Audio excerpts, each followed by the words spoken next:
Otep à tous, bien-aimés frères et sœurs. Pourquoi, dites-moi, pourquoi Bassirou Diomaye Faye va dans le Sahel, il visite 2 pays sur 3.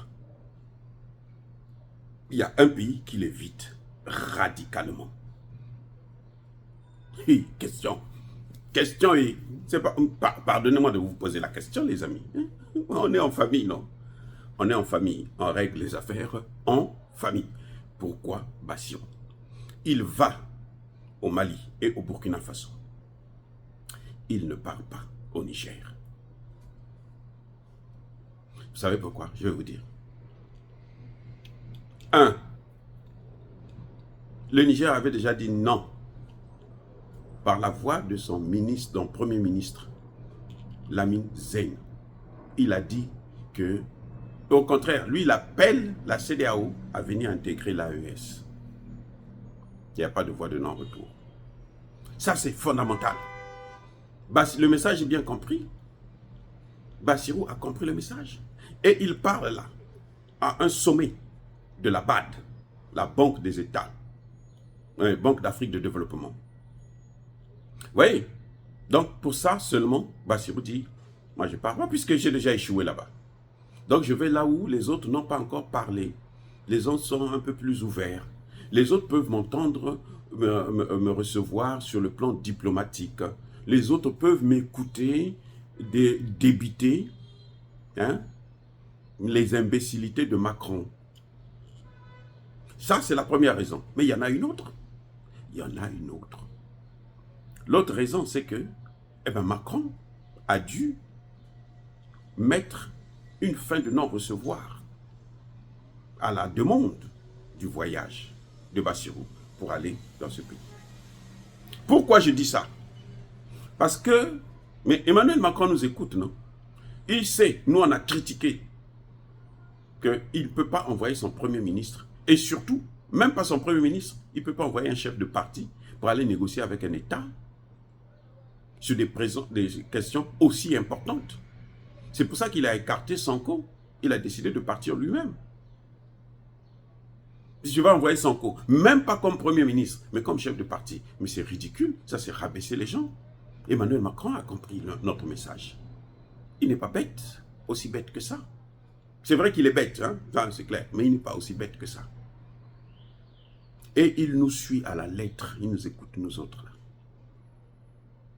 Donc il a dû lui dire, ah, non, n'envoie pas Sonko, va toi-même. Et c'est un test pour Bassirou, c'était un test. Il a passé le test, c'est pour ça que j'ai dit mission accomplie. Il a passé le test, il est parti, il a parlé de la CEDEAO. La seule chose, quand vous écoutez le discours, l'intervention, l'interview de Bassirou au Mali et au Burkina Faso, 90% de ce qu'il a dit, c'est sur la CEDEAO. 90%. Ça veut dire quoi? Ça veut dire qu'il est venu pour la CEDEAO. Donc, Emmanuel Macron a interdit à Bassirou d'aller au Niger. Mais pourquoi Emmanuel Macron va interdire à Bassirou d'aller au Niger?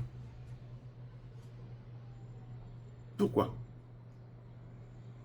Bassirou ne peut pas transgresser la loi de Macron puisqu'il est en train de partir à Paris là, dans quelques semaines. Il va aller en France.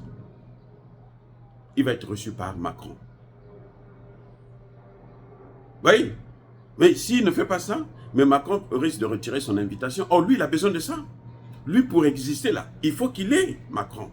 Il faut qu'il aille à Paris. S'il ne part pas à Paris, il ne peut pas exister. Maintenant, Macron interdit à Bassirou d'aller au Niger. Parce qu'il y a un conflit entre le Niger et le Bénin. Et ce conflit-là, c'est autour de qui? C'est pas un problème de population, de citoyenneté, de terrorisme, non. Ah oui, de terrorisme français. C'est un problème de la France. Parce que les militaires français sont au Bénin pour déstabiliser le Niger. Donc, il ne faut pas aller là-bas. Il faut isoler celui-là. Il croit que en allant au Burkina et au Mali, les Maliens et les Burkinabés vont, comment on appelle ça, isoler le Niger. Non. Non. Vous avez entendu Assimi Goïta vous dire non, bon, nous allons revenir à la CEDEAO. Vous avez entendu Ibrahim Traoré dire quelque chose, non? C'est quoi? C'est pas la même position que le Premier ministre a sorti là. C'est la même position. C'est la même, c'est exactement la même chose. C'est lui, il a c'est ça qu'on appelle prêcher dans le désert. C'est comme dans la Bible là. Hein? Jean-Baptiste.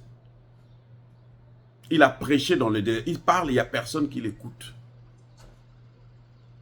C'est lui-même qui s'écoute. Peut-être qu'il s'adressait aux Français.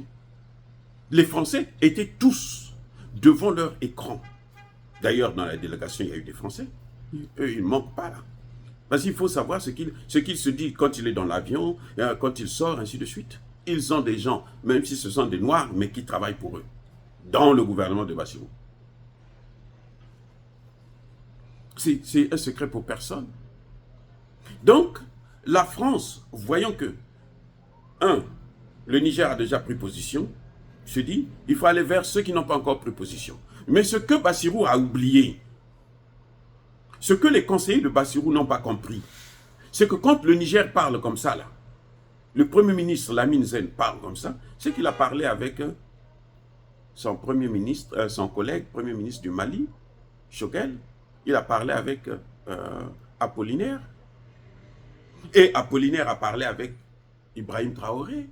Choguel a parlé avec Assimi Goïta. Et lui-même, il a parlé avec le grand Tchani, le grand des grands.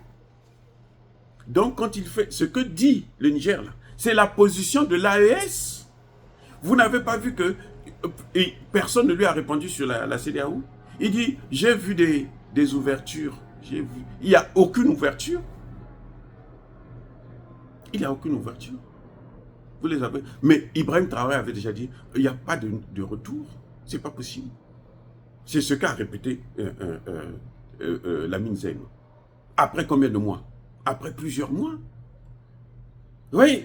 Donc, la France, encore une fois de plus, a détruit des hommes politiques en Afrique, au Sénégal. A détruit le Premier ministre et son président au Sénégal. La France a réussi à les détruire. Je vais vous dire pourquoi. Ça fera l'objet d'une autre vidéo. Quelle serait la vraie mission de Bassirou Diomaye Faye? Oh les amis, bien-aimés frères et sœurs, je persiste et je signe. Soyez bénis, abondamment bénis par le Dieu des Kémites et par nos ancêtres angélisés.